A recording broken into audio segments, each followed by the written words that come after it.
Welcome to my new video. आज हम लोग जाने में फार्मा इंडस्ट्री में डॉक्यूमेंट्स के बारे में, डॉक्यूमेंटेशन क्या होता है और ये कितना इसका प्रोटोकॉल रहता है और स्टेप बाय स्टेप हम लोग जानेंगे। चलिए वीडियो में आगे बढ़ते हैं। जैसे कि आप देख सकते हैं, documentation the backbone of pharma HVAC clean room system. ये क्या होता है? बैकबोन होता है एचवीएसी सिस्टम का डॉक्यूमेंटेशन। ये validate system begins with valid documentation. क्या होता है? एक वैलिड सिस्टम स्टार्ट होता है वैलिड डॉक्यूमेंट्स, जो डॉक्यूमेंट्स वैलिड रहता है उसके ऊपर से ही स्टार्ट होता है। जैसे कि ये 8 पॉइंट है, ये है प्रोटोकॉल। पहले कोई भी एचवीएसी सिस्टम में फार्मा इंडस्ट्री में यहीं से ही स्टार्ट होता है। फर्स्ट होता है यूआरएस। Why documentation matter? क्यों डॉक्यूमेंटेशन मैटर करता है? Ensure GMP compliance. जीएमपी मतलब हो गया good manufacturing process. Good manufacturing process के अंदर में आ रहा है कि नहीं, इसीलिए डॉक्यूमेंटेशन मैटर करता है। दूसरे में है provides traceability and data integrity. मतलब क्या है, हम डॉक्यूमेंटेशन ऐसा कर लेंगे ताकि हमको आगे जाके कुछ मेंटेनेंस पर्पस के लिए चाहिए तो हम जाके फिजिकली चेकिंग करना नहीं पड़ेगा। हम लोग डॉक्यूमेंट्स ओपन करेंगे तो वहीं पे हम लोग को पूरा सब कुछ मिल जाएगा। और तीसरा पॉइंट में है एंश्योर रिपीटेबल परफॉर्मेंस। क्या होता है? रिपीट जो परफॉर्मेंस होता है उसको हम एंश्योर कर सकते हैं। चौथा पॉइंट में है फास्टर ऑडिट्स एंड इंस्पेक्शन। हमारा जो फार्मा इंडस्ट्री में ऑडिट होता है, बाहर से आउट ऑफ कंट्री से आते हैं, ऑडिट करते हैं जीएमपी बेस में काम कर रहा है कि नहीं कंपनी, वो सब चेक करने के लिए तो वही करना पड़ता है। फास्टर ऑडिट भी हमारा हो जाएगा और इंस्पेक्शन भी अच्छे से हो जाएगा। उसके बाद में है easier trouble shooting. Trouble shooting कुछ होता है कि कुछ फॉल्ट आया तो हम इजी से कर सकते हैं जल्दी। और इंश्योर प्रोडक्ट क्वालिटी, और प्रोडक्ट जो बनाएंगे वो जीएमपी प्रोग्रेस के हिसाब से हो रहा है कि नहीं, प्रोसेस के हिसाब से वो इंश्योर कर सकते हैं। तो उसका ये है 8 पॉइंट है। पहला फास्ट जब बिल्डिंग स्टार्ट होता है तो क्या होता है? यूआरएस बनता है, यूजर रिक्वायरमेंट स्पेसिफिकेशन। इसमें क्या होता है? इसमें होता है यूजर नीड्स, क्या क्लाइंट को जरूरत है, क्या किसी हिसाब से कंपनी बनेगा उसके हिसाब से। और रेगुलरिटी एंड ऑपरेशनल एक्सपेक्टेशन, क्या है, कैसे ऑपरेशन करेंगे और क्या क्या हमारा होना चाहिए प्लांट के अंदर, ये होता है यूआरएस, यूजर रिक्वायरमेंट स्पेसिफिकेशन। दूसरे पॉइंट में है आरडीएस। उसके बाद में क्या होता है? रूम डाटा शीट बनता है। रूम डाटा शीट में क्या होता है? Converts URS into measurable engineering parameters. क्या है? यूआरएस को जो भी क्लाइंट का स्पेसिफिकेशन रहेगा उसको हम इंजीनियरिंग मेथड में कन्वर्ट करते हैं आरडीएस, रूम डाटा शीट में। जैसे कि रूम डाटा शीट बन गया, उसके बाद में क्या होता है?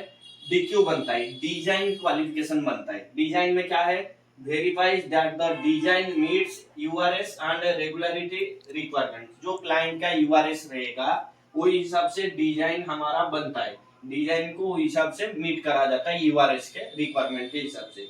उसके बाद में क्या होता है? डिजाइन बन के तैयार हो गया, उसके बाद में होता है फैक्ट्री एक्सेप्टेंस एंड टेस्ट। क्या होता है? ये equipment tested eight manufacture facility before dispatch. जैसे कि डिजाइन बन गया, आपको मशीनरी भेजना है, उससे पहले क्या होगा? फैट होगा। फैट का मीन्स हो गया क्या? Factory acceptance test. कोई एक बंदा जाएगा जो जहां पे मैन्युफैक्चरिंग हुआ है वहां पे टेस्ट करके आएगा कि इक्विपमेंट टेस्टेड करके आएगा, फैसिलिटी बिफोर डिस्पैच। वहां से भेजने से पहले वो टेस्ट करके आपको दिखाएगा कि मशीन इज ओके, तो फिर उसके बाद में वहां से आएगा। उसके आने के बाद क्या होगा? सैट होगा, साइट एक्सेप्टेंस टेस्ट। क्या होगा? Site acceptance test verifies correct installation and functionality at site. क्या होता है? इसको वेरीफाई होता है करेक्ट इंस्टॉलेशन, अच्छे से इंस्टॉलेशन मतलब जो प्रोसीजर है वो हिसाब से हुआ है कि नहीं वो चेक होता है, और उसका फंक्शन कैसा है वो चेक होता है। उसके बाद में सैट के बाद आएगा IQ, installation qualification. Installation qualification में क्या होता है? Ensure system is installed as per design and manufacturer recommendation. क्या होता है? जो हमने डीक्यू बनाया है, डिजाइन क्वालिफिकेशन बनाया है, उसके हिसाब से हमारा इंस्टॉलेशन हुआ है कि नहीं, और मैन्युफैक्चरर ने जो हमको रिकमेंडेशन किया था उसके हिसाब से हुआ है कि नहीं, ये आईक्यू में चेक होता है। उसके बाद में क्या होगा? OQ, operational qualification. Confirm system operates with in defined limits and consistently. क्या है, हम लोग ने जो स्पेसिफाइड किया रहेगा उसका लिमिट, वो हिसाब से वो ऑपरेट हो रहा है कि नहीं, वो और कंसिस्टेंट चल रहा है कि नहीं, वो चेक करना पड़ेगा। और उसके लास्ट में होता है PQ. PQ is final stage, performance qualification, demonstrate consistent performance under real operational condition. जैसे कि हम फैन, फॉर एग्जांपल हम फैन खरीद लिए, फैन का पूरा डिजाइनिंग हो गया, इंस्टॉलेशन हो गया, हम ओक्यू भी कर लिए, चला के भी देख लिए। पीक्यू क्या है, पीक्यू में क्या होगा ना, उसको अच्छे से हम लोग क्या करेंगे, चलाएंगे, रेगुलरिटी डेली चलाएंगे, ये करेंगे, तो वो हिसाब से उसको पीक्यू बोला जाता है। तो वो ये है पीक्यू। और क्या है इसका की डॉक्यूमेंट्स क्या है, ये तो हो गया हमारा सब कुछ, 8 पॉइंट हो गया, ये मेन इंपॉर्टेंट था। इसके अंदर में क्या आता है कि वैलिडेशन मास्टर प्लान, वीएमपी आता है, वैलिडेशन मास्टर प्लान भी एक होता है, रिस्क असेसमेंट होता है, क्या क्या रिस्क आ सकता है वो डॉक्यूमेंट्स भी इसमें ऐड होता है।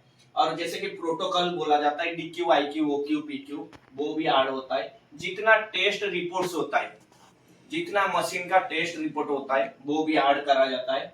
और कैलिब्रेशन सर्टिफिकेट है, जो जो मैग्नेटिक गेज इक्विपमेंट सब लगा रहता है उसका कैलिब्रेशन होता है, वो मशीन कितना महीना के लिए ऑपरेट कर सकते हैं, वो कैलिब्रेशन एक सर्टिफिकेट बनता है।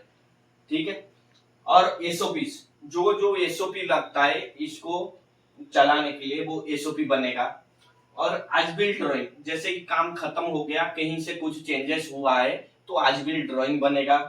उसके बाद में क्या है, ट्रेनिंग रिकॉर्ड्स, जो जो इस प्रोजेक्ट के अंदर में काम किए उनको ट्रेनिंग अच्छे से दिया जाएगा, उसका एक रिकॉर्ड रहेगा। और डेविएशन रिपोर्ट्स, डेविएशन मीन्स कहाँ पे कुछ फॉल्ट आया, हम प्रोजेक्ट कर रहे हैं कहीं ना कुछ फॉल्ट आता है तो उसका भी एक रिपोर्ट बनता है, डेविएशन रिपोर्ट। तो ये था एचवीएसी फार्मा इंडस्ट्री का proper documentation part. I hope this video will find you well and मैं आशा करता हूँ कि आप लोग को ये वीडियो अच्छा लगेगा। और ऐसे नई नई वीडियो आप देखने के लिए मेरे चैनल को सब्सक्राइब कीजिए और मेरे साथ जुड़िए, तो ऐसे नई नई वीडियो आप लोग के लिए मैं लाते रहूंगा। तो चलिए दोस्तों, मिलते हैं नई वीडियो में और नई टॉपिक के साथ। धन्यवाद।